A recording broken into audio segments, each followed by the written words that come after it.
Trump's war plan collapses. 6,000 U.S. troops stranded. Aircraft carrier forced into chaotic retreat.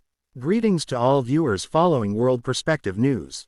President Donald Trump's war plan is reportedly collapsing in its very early stages of deployment. A U.S. super aircraft carrier carrying approximately 6,000 American troops has failed to enter the Middle East via the Red Sea route and was forced to turn around, taking a long detour around an entire continent in an extremely tense situation.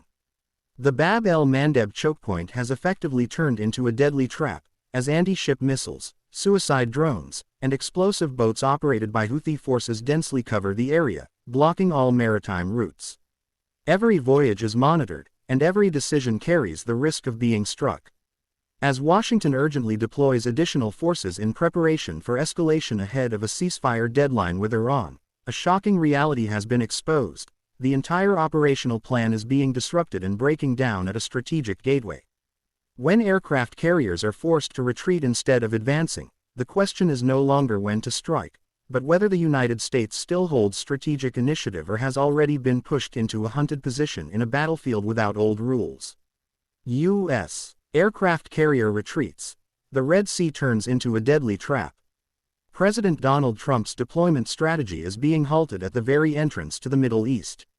The carrier strike group USS George Bush, carrying around 6,000 troops, was unable to pass through the usual strategic route from the Mediterranean through the Suez Canal into the Red Sea. A clear decision was made: abandon the shortest route and take a massive detour around Africa to avoid a zone now considered a high-risk kill zone. The Bab el-Mandeb Strait, connecting the Red Sea and the Gulf of Aden, has effectively become a dead zone. Anti-ship missiles, suicide drones, and explosive fast boats operated by Houthi forces are deployed in dense layers, forming a multi-layered attack network. In such a confined space, a $13 billion aircraft carrier becomes a vulnerable target. Defense reports confirm that since the USS Roosevelt's deployment in late 2023, no U.S. aircraft carrier has dared to pass through this strait again, marking not just caution, but a fundamental shift in risk calculation. Meanwhile, Houthi forces continue to strike warships and oil tankers using low-cost but highly effective tactics. One-way drones, anti-ship missiles, and explosive boats combine into an asymmetric warfare model that overwhelms modern defense systems. As a result, the entire Middle East deployment plan is delayed.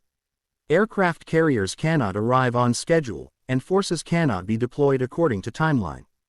10,000 U.S. troops deployed as the Middle East heats up hour by hour. A large-scale deployment plan has been activated, with approximately 10,000 U.S. troops set to be sent to the Middle East ahead of the Iran ceasefire deadline. The core force includes the USS George Bush Carrier Strike Group with around 6,000 troops, combined with an amphibious assault force of 4,000 Marines, forming a multi-directional forward deployment posture. At the same time, the U.S. is maintaining 3 carrier strike groups in the region, including USS Abraham Lincoln and USS Gerald R. Ford. This is a rare level of deployment, signaling extremely high combat readiness. This system is not only for deterrence but also opens the possibility of large-scale military operations if the situation spirals out of control.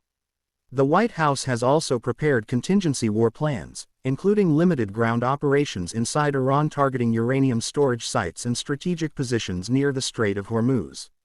However, the entire plan is now at high risk. The forced detour of aircraft carriers has delayed deployment schedules, while Iran and its proxy forces continue to increase pressure through missile and drone attacks on U.S. bases across the region. Hormuz blockade fails as oil tankers continue passing. The declared blockade of the Strait of Hormuz, aimed at global energy supply, has not worked as expected. Tracking data shows that multiple oil tankers and cargo ships continue to pass through the region, even docking in Iran and departing without major obstruction. Some oil tankers with capacity of up to 2 million barrels have entered Iranian waters. This reveals a clear gap between declaration and reality. The blockade exists more on paper than in practice. Reports also indicate that ice tracking signals are being disrupted or manipulated, creating a blind zone in one of the world's most critical maritime corridors. Iran, meanwhile, continues to warn that any attack on its ports will trigger a regional response without limits. Iran expands multi-front pressure as U.S. faces internal strain. Recent missile and drone attacks have repeatedly targeted U.S. bases across the Gulf, maintaining constant pressure. Reports indicate hundreds of soldiers have submitted resignation requests within the first month of escalation due to sustained operational stress. Iran's strategy is not limited to direct strikes. It is designed to stretch U.S. forces thin, forcing constant defensive posture and internal exhaustion. Tehran has also warned that any attack on Iranian territory or ports will trigger widespread regional retaliation. U.S. strategic dilemma. Caught between escalation and exhaustion. Trump has positioned U.S. forces near the threshold of war, but conventional offensive options are constrained. The battlefield has changed. Iran and its proxies avoid direct naval confrontation, instead turning chokepoints like Hormuz and Bab el-Mandeb into persistent high-risk zones. This is not a war of destruction, it is a war of paralysis. The U.S. now faces a dangerous paradox. Escalation risks regional war. No escalation leads to long-term operational attrition. Iran is effectively controlling the tempo of the conflict. Aircraft carriers lose dominance in asymmetric warfare. A $13 billion war machine has been forced into a defensive posture. Low-cost drones and missiles force multi-billion-dollar defense systems into constant activation. A single drone attack can delay an entire carrier group. Aircraft carriers no longer operate freely, their movement is restricted and heavily calculated. Countdown to crisis. 14 days before potential full-scale war. The ceasefire deadline with Iran is approaching. Washington faces a critical decision. Strike now with limited, high-risk operations, or delay and continue strategic attrition. Both options carry severe consequences. Iran has warned of broad regional retaliation if attacked. Conclusion.